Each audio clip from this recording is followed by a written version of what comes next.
Helen Tomlinson.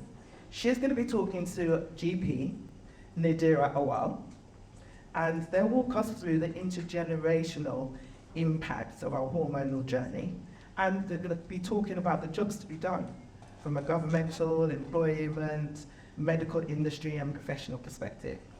Then we're going to have part 2, where Helen is going to speak to the lovely Lucy Darabola, and she's going to tell us her story, a very courageous story, about how to control and manage the impact of her invisible condition, and how she's done that from the home to the workplace and beyond. So if I can first ask Helen and Nadira to come and take their seats.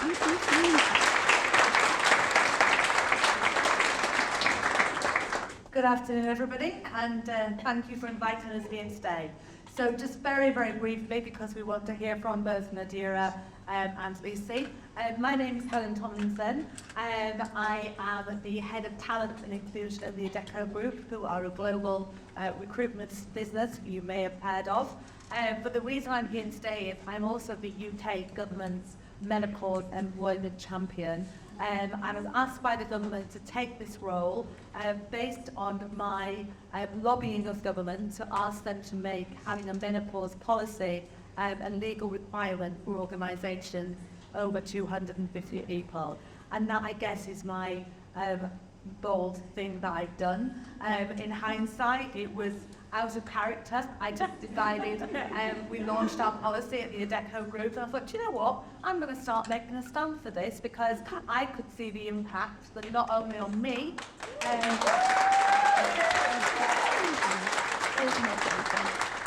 not only on me, who had a relatively straightforward perimenopause and menopause, but my best friend is a nurse in A&E in Bradford, where I'm from, and she had a very different experience. I've got friends who are teachers who had very different experiences, and it goes on. Got lots of different women in lots of different organisations who have had a really tough time.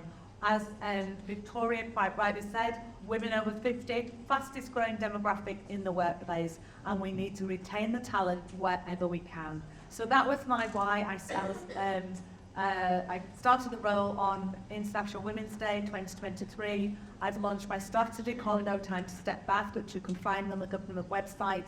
I've just launched my second report, Shattering the Silence About Menopause, which lays out my 4 imperatives for 2024 and beyond, which are around the intergenerational conversation, the intersectionality of menopause and perimenopause, the impact on others, and the international conversation, because we are leading the way globally in this conversation, and more we are sharing best practice. And when I say sharing, we're sharing it with the rest of the world. So now I'm going to hand over to Nadira. I'm going to give you a bit of an overview, first of all. So Nadira Awal is an NHS GP and an accredited advanced BMS menopause specialist. She's passionately committed to enhancing women's health and empowerment, especially through the pivotal phase of menopause. With over 12 years of experience in women's health, Nadira has been deeply influenced by the profound effects of menopause on numerous women, which has driven her to excel in this speciality. In 2021, she established Cause & Co Healthcare, a private menopause service that focuses on educating and supporting individuals about the critical interplay between health and lifestyle during menopause. Her own experience with early menopause and her professional journey inspires her dedication to delivering outstanding care and insightful guidance to those navigating the significant stage. So I'm going to hand over to you now, Nadira, to first of all talk to us about that end-to-end hormonal journey. Thank you. Thank you, Helen. How do I follow now? Ambiguous. Near impossible. So thank you, Helen, for the lovely introduction. I'm glad that you got my email.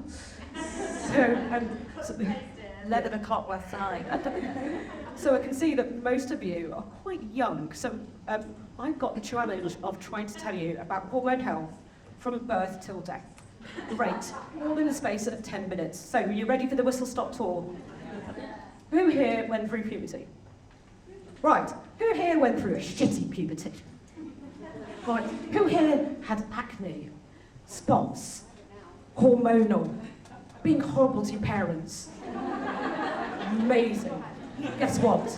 That's your hormones. Okay? So In women, people who are born female, your ovaries are not fully formed yet.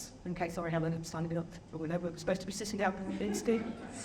I'm not really listening to the Asian thing, I'm a bit of a rebel, as you can probably tell.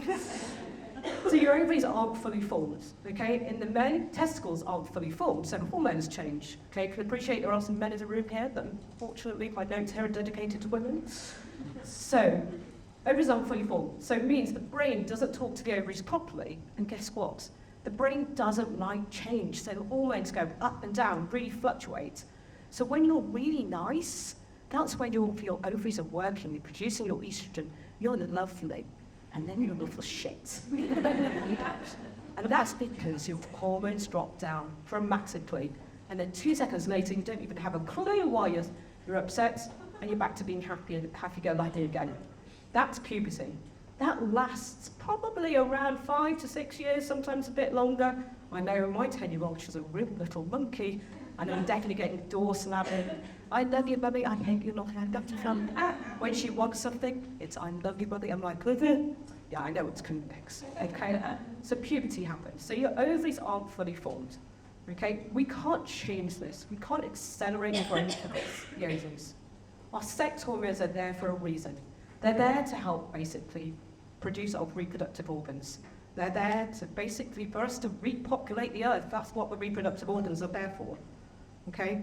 We develop our breasts, we develop our ovaries, we're there to produce babies, we're there to carry on this earth, and that's what puberty is all about. Then things start to level off. Okay, sorry men, but who's had awful periods? Anyone? Yeah? Okay, do you reckon? Okay, pads or tampons? You don't need to put your hands up. Okay, but if you're changing your pads more than 6 times a day, do you think that's normal? Look down. Yeah. Like. Some people say yes, some people say no. You should be changing your pads or tampons about 6 times a day. Anything more than 6 times a day is abnormal. It's abnormal heavy flow. When my dad was a GP, he used to get people coming in with their pads and tampons. He had to weigh them. That's the old school. I don't want to see your pictures. I don't want to see your clots. I don't want to see your pads. I trust you. I believe you. But guess what? Your ovaries are now fully formed. But some people have irregular periods. So they may have polycystic ovaries, they may have endometriosis, they may have adenomyosis. These are a few of the causes, so you've got fibroids as well, a few of the causes of heavy menstrual bleeding. So if you're having to change your pad or your tampon more than 6 times a day, please come and see me privately. I do consultations, or even do your discount rates. But you'll be changed for that. Genuinely, please go see your GP if you've got heavy menstrual periods. The reason being, people can become really anemic. Okay? People become anemic just through blood flow. The amount of times that I've seen people go from a normal hemoglobin level to having a really low hemoglobin level just because they're periods. I recommend all my women, every single person in the entire world, to be taking iron supplements every day. Keep your iron stores boosted up. Okay, yes, they cause constipation. It's just 8 weeks a day. Take up the glass of orange juice or have an iron-rich diet. Okay, that means lots of liver. So when your mum tells you, eat your liver and eat your spinach, she's right. Okay, she's completely right. So we've gone through heavy menstrual bleeding. We've gone through our 30s, and we're like, well, finally, we've kind of established our periods. They're great. Our ovaries are fully formed, and then boom, hits the menopause, the perimenopause. So the perimenopause is the phase that's the run up to your final menstrual period. So guess what? The ovaries are starting to get smaller. So from the age of about 35, they're actually starting to get smaller and smaller, and our egg quality decreases. So it means that that's why we say now 35 is a geriatric pregnancy. The baby, God, was 35, when I had my second baby, so I was geriatric. But genuinely, egg quality deteriorates after 35. We're seeing women now who are career-driven, great, and we're wanting to establish themselves as well before they're having their babies as well. We don't talk about egg freezing. Egg freezing is where people wanting to freeze their eggs so they have good quality eggs, so that they're trying to rule out some disorders that are happening. Good for them. Unfortunately, it's not available on the NHS. But if women had a choice, why not? You know, it's happening at the parts of the world. But certainly, you know, equality is important. So the perimenopause is kind of reverse puberty. Your hormones are going up and down really erratically. Anyone in the room having perimenopause symptoms, menopause symptoms? Yuck. So I started my perimenopause journey really in my mid-30s. My biggest passion is around ethnic variation in the menopause. Okay, the average age of the person who's having their final menstrual period in a Caucasian lady is 51. The average age in a woman of global majority is around 45 marks for their final menstrual period. So that perimenopause phase can last 5 to 10 years before, so you can start at your mid-30s. So when you're seeing your colleague at work, and she may be coming in hot sweats, or she forgets what she's talking about, please just be mindful that she may be experiencing perimenopausal symptoms as well. So that's your perimenopause, where your hormones go up and down. So these ovaries, I can't use the analogy of your ovaries being kind of like 2 little razors when you're born. Okay, they get bigger and bigger, they become the size of your fist. They're really not that big, it's not to scale. Okay, and then you become small, or yeah, some whatever he wants to be, but they become smaller and smaller. Okay, so and they regress, but they're still producing tiny bits of estrogen. So when people say that they've been through their menopause, they've been through these horrible changes that are going up and down in the perimenopause phase, but actually after 51, when they've had their final menstrual period, you almost start to level off. Because the ovaries go, I don't need to talk to the brain anymore. The brain goes, I don't need to talk to you anymore. So it doesn't reproduce any of the hormones anymore, it's very little. So they settle down, and so you don't get as much symptoms. So you feel more stable. And you know what? Since starting HRT, I'm living my best life. Okay? Definitely. I love my job, I love the role that I do. You know, I love my NHS work, I love my private work, I love empowering people. So my bold action to you guys today is go out there and empower people. Empower the person that you go out and you see on the street. Tell them that they're making a change. And I saw a lady today just outside Aldgate, and she'd actually been a gang member, and she'd basically come out of the gang, and she's now empowering young people and putting them into finance, and actually basically financing them to help them to start up and do training days. And I just went, that's amazing. You know, what you're doing is amazing. So you can make small changes, and that's what I would say to you. So please go out there and empower everybody. I think with one bold action. Thank you.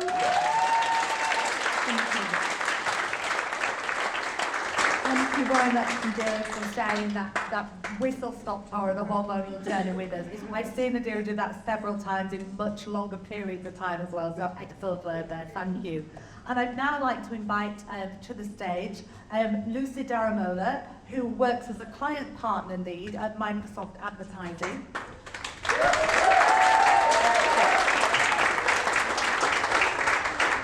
Lucy has over 16 years of experience in the media and advertising industry, delivering value for a wide range of globally renowned brands. Lucy has been a key player of Soho House's Global Inclusivity Board, and she currently mentors young people, volunteers her time at primary schools in Newark, where she's from, and serves as a Soho House committee member. She's a passionate diversity and inclusion campaigner, a lupus warrior, and a first-time mum. So welcome, Lucy. So first of all, I'm going to ask you to talk through your early career aspirations and explain how you've managed full-time work and living with chronic invisible conditions. Thank you, and thank you everyone for the message. I'm like a little celebrity up here, it was great. So first of all, I will say that I was extremely intentional from a very young age. I've always wanted to work in media and advertising, and I would say from the age of about 18, I started making those step changes to ensure that I could get into that industry. Now, I achieved great A-levels. I was under immense amount of pressure from my tutors that you need to go to university, and all of my peers were going off to uni. They were like, I'm going to be independent, this is going to be great.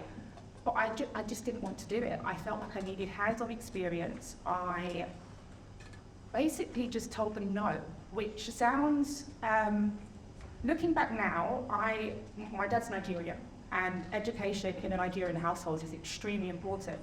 And he just kind of looked at me like, we failed here. This is not great. Lucy should be going to university, but I was like, no, I want to get hands-on experience. I felt like I could probably do more with work experience, so I did just that. I didn't go to uni, dived in headfirst to looking for a role, and failed miserably. I applied for probably over 100 roles. I was told no. As I mentioned, my parents do not work in media. I'm the eldest of 4 siblings, and having a network in media is massively important. I thought, genuinely, at the age of 18, I was going to walk into a digital agency and they were going to applaud me like this. Honestly, welcome me with open arms and say, here's your job, but it just didn't work like that. 3 years on, still looking for a role, and I had to pivot. It just wasn't working. So I started looking for roles in media agencies, but as a receptionist. Now that was an easier route in. I landed a role as a receptionist in a small SaaS startup, worked there for a year, and I would say, looking back now, I'm probably a sponsor. She was an MD, and she was like, Lucy, you're doing great. I know you don't want to be a receptionist. I know you don't want to do admin. We're going to hand you a job. You're going to be a client service exec. And I was like, honestly, I was like, Mum, I've made it.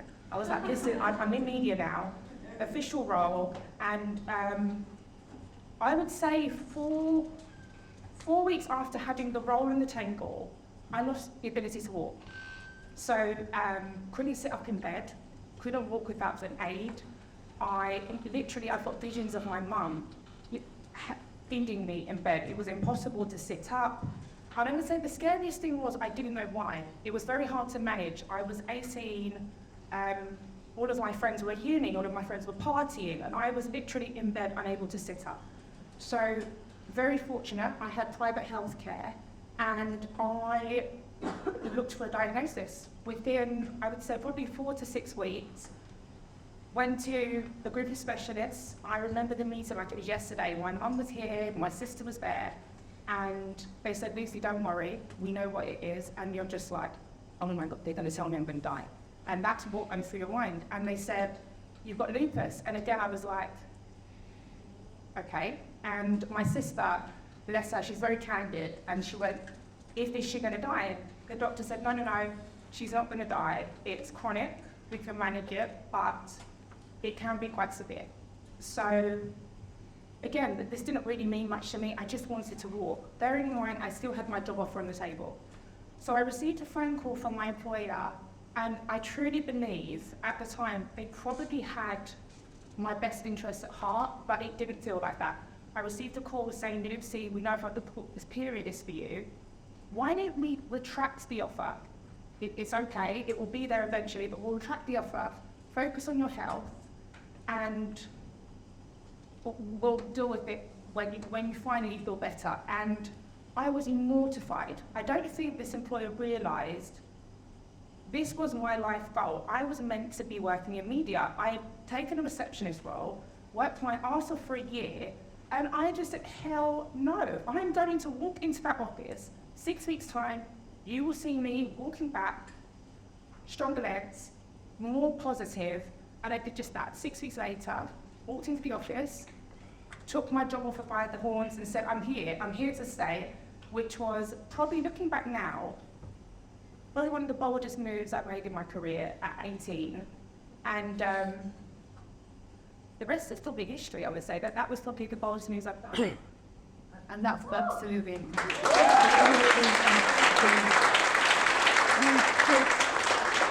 I could say that's a while ago, when you were 18 and you took that job. So over the years, the intervening years, what adjustments or what support has your employer had to give you to allow you to be able to thrive in the workplace?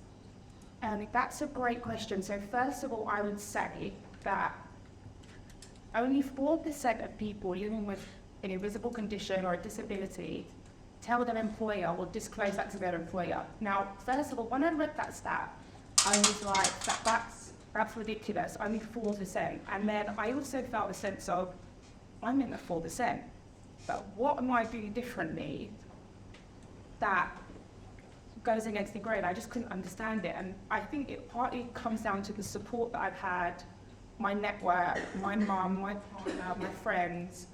I've also been team driven. I feel that I would be doing myself an injustice if I wasn't honest, if I wasn't transparent, if I didn't explain the situation. So going back to the original story, after being diagnosed with lupus, so I'm not sure if many of you know what that is. The Selena Gomez and Lady Gaga, they're probably the most famous people I know with lupus. They raised awareness. It's an autoimmune condition. It varies in severity. I would say that the way it impacts me is fatigue, extremely tired, mobility. So there are some days that I could walk into the office, the next day I had to wake up and feel very stiff. It affects my skin, hair loss. It varies. It can impact my immune system, my lungs, it's impacted. So as you can imagine, it's very hard to predict how it's going to impact me. But with that, I would say the adjustments I need from work also vary. So again, being transparent, having that open dialogue with your employer is extremely difficult, but extremely crucial.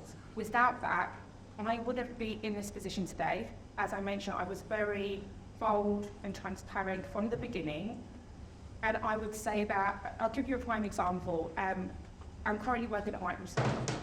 I sit on the sales team, and I joined Microsoft 7 months pregnant. Now, saying that out loud, of course I did. Why would I not join a company 7 months pregnant? But most people thought I was absolutely mad. They were like, why would someone employ you 7 months pregnant? You also have chronic conditions. Why would they do that? And I was like, I'm a badass. That's what I'm doing.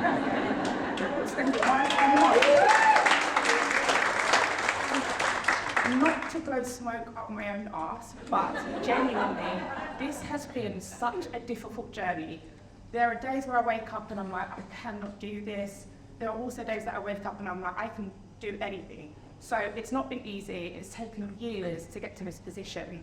And I would just say, command what you need in order to thrive. I asked for working from home desk space.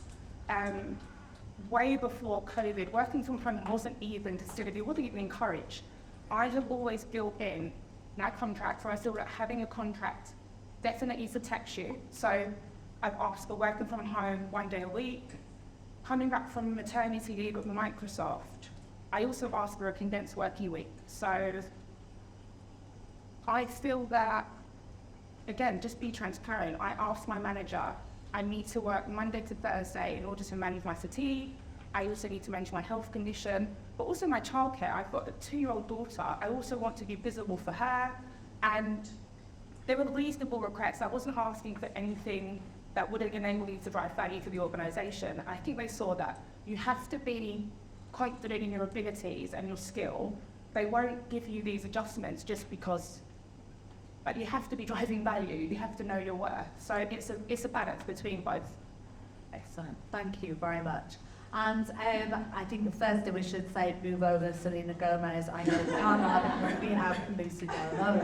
However, I'd like to ask you to share with us you've asked for 2 bold actions. Yes. So go ahead and tell us your bold actions, Lucy. So I would say to everyone in the audience, think of one aspirational person, someone that motivates you, that isn't currently in your network.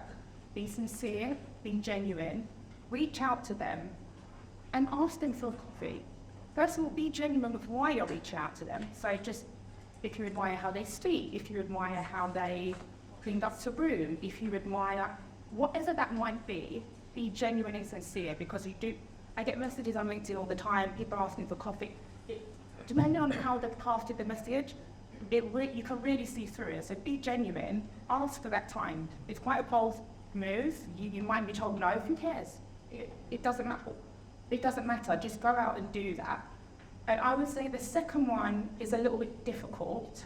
It takes more time, but I would strongly recommend anyone here, it doesn't matter if you're working, it doesn't matter if you're a stay-at-home mum, think long and hard about one adjustment that would make your life more comfortable.